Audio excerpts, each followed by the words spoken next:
This week, the twice daily lamb sacrifice was practiced for the Temple Mount services. On the 17th of Tammuz, one of the darkest days in the history of the temple, priests from the Temple Institute practiced the twice daily sacrifice. This is the most important of all Jewish sacrifices because it is the one that the Antichrist takes away at the Abomination of Desolation. Why did they choose this dark day? And how close are we to the beginning of these sacrifices? That's what we're talking about today, and we're starting right now.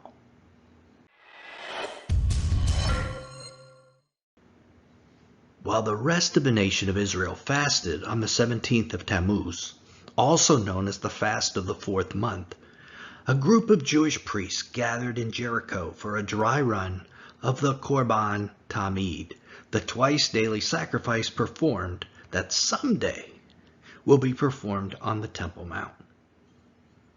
This is the same sacrifice prescribed by God in Numbers. You shall offer one lamb in the morning, and the other lamb you shall offer at twilight. And the same one that Daniel the prophet tells us will be stopped by the Antichrist in Daniel 8:12, Daniel 9:27, and Daniel 11:31. Now, although Christians seem to focus on the Passover sacrifices, it's actually these twice daily sacrifices that are more important prophetically. If the Antichrist is going to stop them, they must first begin. That's just logical. This makes the start of a twice daily offerings, therefore, one of the greatest signs of the end times. But why did these priests choose the 17th of Tammuz, one of the darkest days in Jewish history, and why this year? Why 2021? The 17th of Tammuz commemorates the day the Roman legions breached the walls of Jerusalem before they destroyed Herod's temple in AD 70. It's also the day that Moses came down Mount Sinai and discovered the Israelites worshiping the golden calf. Enraged, he destroyed the 2 tablets of the 10 Commandments. And it is also the day the twice daily sacrifice stopped during the Babylonian invasion under Nebuchadnezzar. So this is a very dark day, one observed by fasting and prayer throughout Israel. This fast in Tammuz, the 4th month of the Hebrew calendar, is mentioned by the prophet Zechariah, who prophesied that one day, after the return of Messiah, it will change from a day of mourning into a day of dancing. Then the word of the Lord of armies came to me, saying, the Lord of armies says this, the fast of the 4th, the fast of the 5th, the fast of the 7th, and the fast of the 10th months will become joy, jubilation, and cheerful festivals for the house of Judah. So because the 17th of Tammuz was a day when the twice daily offering ended in the past, and because it will become a day of celebration in the future, the Temple Institute priest indicated that this is why they chose this day to perform a reenactment of the Korban Tamid service. A full-size altar was erected, and a wooden model of the golden altar used for incense was also erected. The event was held late in the afternoon, close to sunset, when the evening daily sacrifice was prescribed by God to be performed. A bigger question, however, might be, why this year? Why the 17th of Tammuz in 2021? This is the second practice sacrifice this year. A Passover sacrifice was performed in the spring. The Temple Institute priests obviously think the time for starting the sacrifices is getting very near. And many of the members of our community are saying they think this may be the year that the 70th week of Daniel begins. I'm hearing this all the time in emails and comments that you guys are leaving. Our ministry is not willing to take a position on this one way or the other right now, other than to say that if the 70th week begins this year in 2021, it ends in 2028, which is a year that many are considering. So although we aren't willing to say that this is the year, we think watching for the start of the 70th week is definitely in order. And if the tribulation period was to begin later this year, it might begin with the initiation of a twice daily sacrifices. It just might. Historically, when the Jews returned from exile in Babylon and restarted the twice daily sacrifices in the past, it was at the beginning of the 7th month on Rosh Hashanah.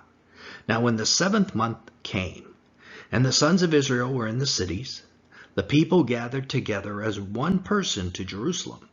Then Jeshua, the son of Jozadak, and his brothers the priests, and Zerubbabel, the son of Shealtiel, and his brothers rose up and built the altar of the God of Israel to offer burnt offerings on it, as it is written in the law of Moses, the man of God. So might Israel begin sacrifices this fall on the Temple Mount. Rosh Hashanah begins in the evening of the Gregorian date, September 6th. This is a day to watch for. We are emphatically not saying that the sacrifices will begin then, but there is a chance that they will. As we described in previous articles, the Jewish leaders do not think a third temple or a red heifer are required to bring these twice daily offerings. But since King David established the altar on the Temple Mount, Jews believe they may only bring actual sacrifices at that site. That is the one thing absolutely required. If you would like to see one of these previous articles, click in the upper right corner. And all that is needed for them to be able to roll their portable altar to that side of the Temple Mount, which they already know, and have their trained priests perform the sacrifices, all that's needed is approval from the Prime Minister of Israel. And now that Israel has a new Prime Minister, Naphtali Bennett, someone who has said he wants a temple built and sacrifices to begin, well, maybe, just maybe, it will happen. A question we always get when we do these kind of videos is, aren't these sacrifices blasphemous and non-biblical? In this video, we have the chance to actually give the Jewish perspective on this first, then we'll give our opinion.